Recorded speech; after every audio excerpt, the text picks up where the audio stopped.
नमस्कार. विविध रेसिपीजमध्ये आपल्या सगळ्यांचे खूप स्वागत. नुकताच शेगावला जाऊन श्री गजानन महाराजांचे दर्शन घेण्याचा योग आला.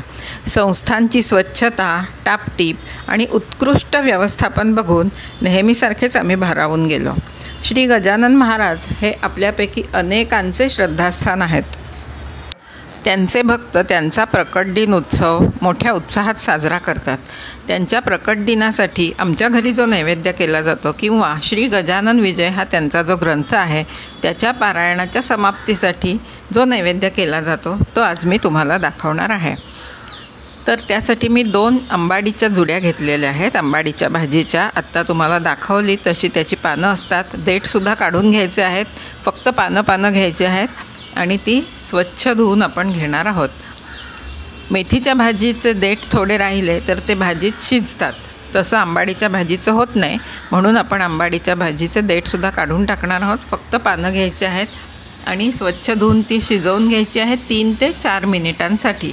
खूप जास्त शिजू द्यायची नाही आहे, कारण नंतर आपण ती पिळून घेणार आहोत. 3-4 मिनिट झाल्यानंतर आपण ती या चाळणीतनं किंवा झाऱ्यातनं गाळून घेतलेली आहे.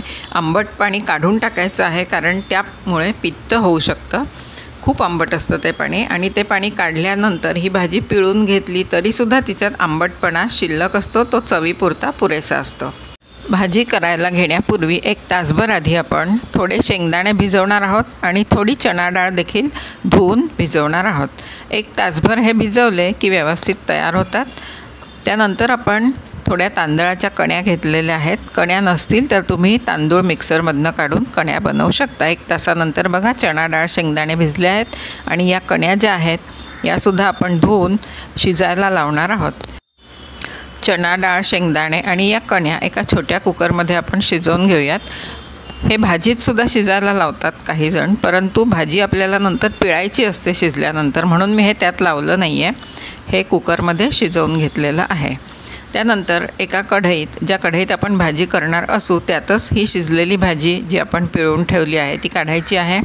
1 ते 1.5 टेबलस्पून तांदळाचं पीठ घेतलेलं आहे. तांदळाचं नसेल तर तुम्ही डाळीचं पीठ देखील घेऊ शकता आणि ते थोडं करून भाजीत मिक्स करायचं आहे. एकदम सगळं टाकायचं नाही आहे, गुठळ्या होऊ नये म्हणून.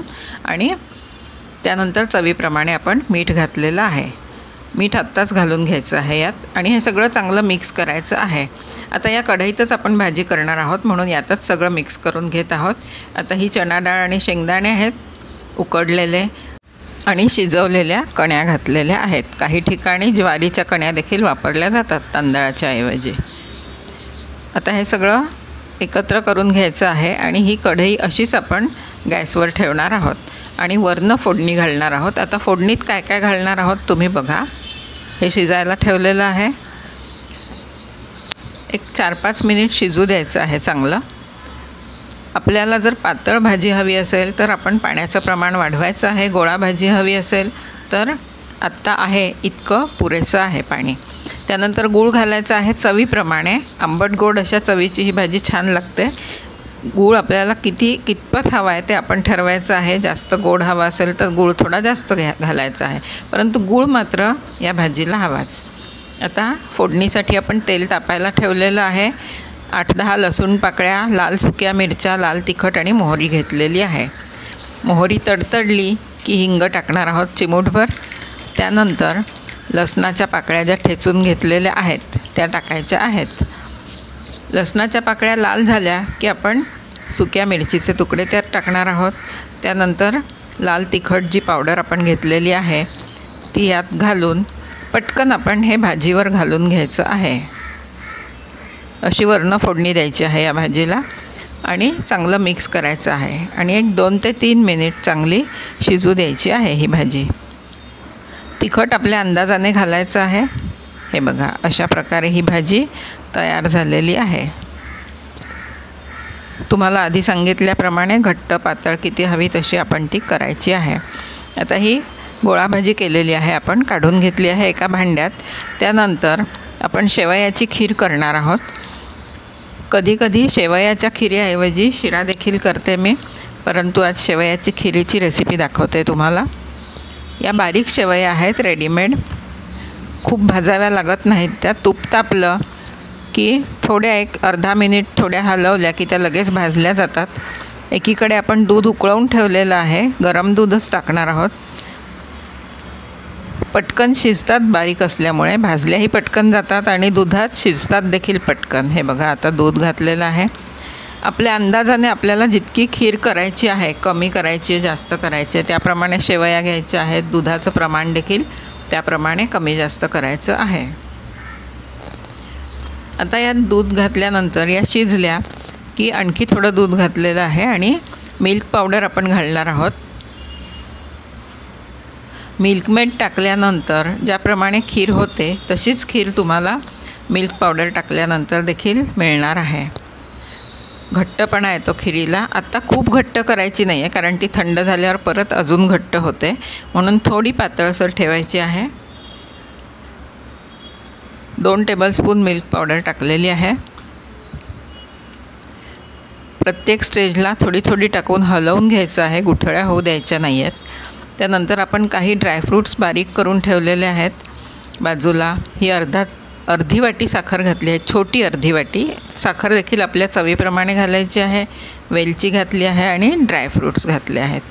थोड्या चारोळ्या देखील आहेत त्यात. आता हे खूप उकळवायचं नाही आहे. साखर विरघळून एक उकळी आली की लगेच बंद करायचं आहे. त्यानंतर आपण चटणी करणार आहोत. मीठ, लाल तिखट, सुकं किसलेलं खोबरं, तीळ, लसूण पाकळ्या, शेंगदाणे आणि अर्धा चमचा जिरे असं हे घेतलेलं आहे. याचं प्रमाण असं काही नाही आहे.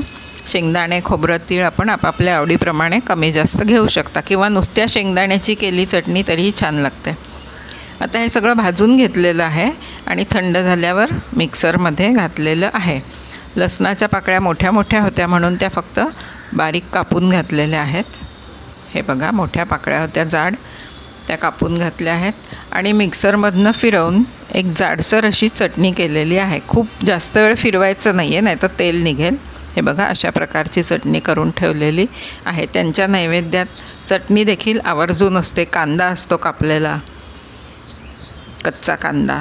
आता हे आपण पिठल्याची तयारी करतो आहोत. झुणका किंवा चून ज्याला म्हटलेलं आहे पोथीत, चूनं म्हणजे पिठलं त्याची. हे डाळीचं पीठ घेतलेलं आहे, मीठ घालून पाणी घालून मिक्स करून घेतलेलं आहे.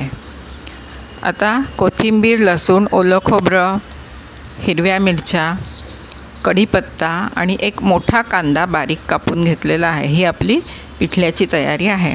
आता आपण ओलं खोबरं, हिरवी मिरची आणि लसूण हे वाटून घेणार आहोत. या 3 गोष्टी आपण वाटून घेणार आहोत मिक्सरमधनं. पिठल्यात ओलं खोबरं घातलं जात नाही सगळ्या ठिकाणी, परंतु काही ठिकाणी घातलं जातं. ही वेगळी रेसिपी मी म्हणून मुद्दाम दाखवते पिठल्याची. हे वाटून घेतलं आहे आपण. लसूण, हिरव्या मिरच्या आणि ओलं खोबरं. थोडं जास्त तेल टाकायचं आहे, 2-2.5 टेबलस्पून. त्यानंतर त्यात तेल तापल्यानंतर मोहरी तडतडल्यानंतर जिरे आणि जिरे तडतडल्यानंतर कढीपत्ता टाकायचा आहे.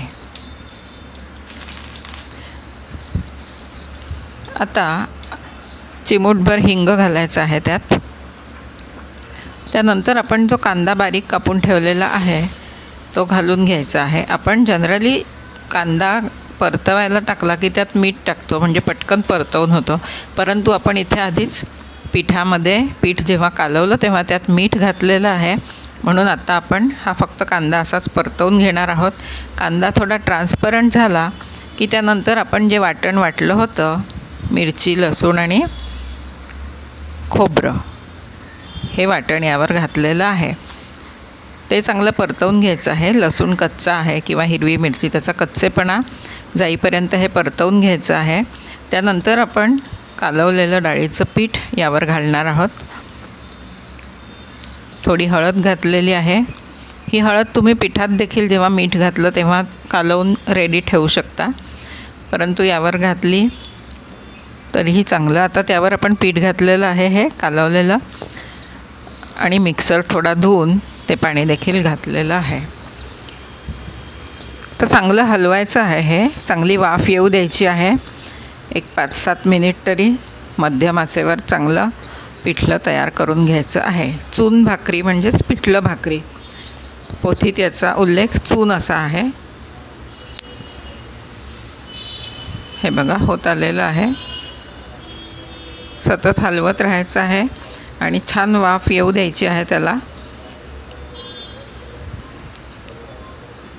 नैवेद्यासाठी तुम्ही कितीही पदार्थ कराल तरी कमीच आहे, परंतु आपल्याला होईल तेवढं आपण करायचं.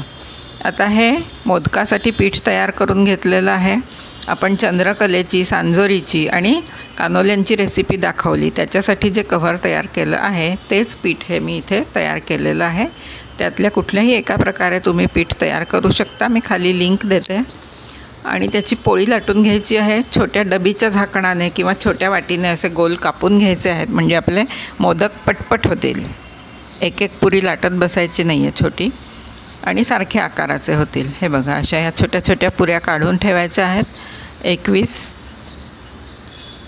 आणि सारण केलेलं आहे फक्त डेसिकेटेड कोकोनट, पिठी साखर आणि वेलची पूड घातलेली आहे.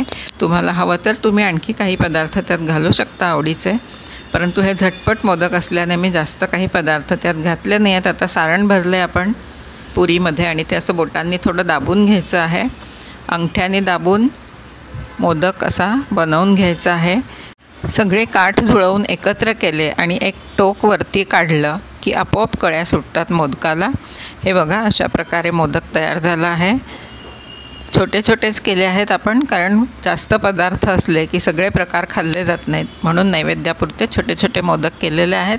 तुम्हाला हवं तर तुम्ही मोठेसुद्धा करू शकता. आता कढईत तेल तापल्यानंतर मोदक सोडायचे आहेत तळायला आणि गॅस मध्यम आचेवर करून तळून घ्यायचे आहेत. बदामी रंगावर असे तळायचे आहेत, जास्त लाल नाही करायचे. आता ज्वारीचं पीठ घेतलं आहे, त्यावर मीठ घातलेलं आहे. थोडं भाकरी करून घेणार आहोत आपण नैवेद्यासाठी.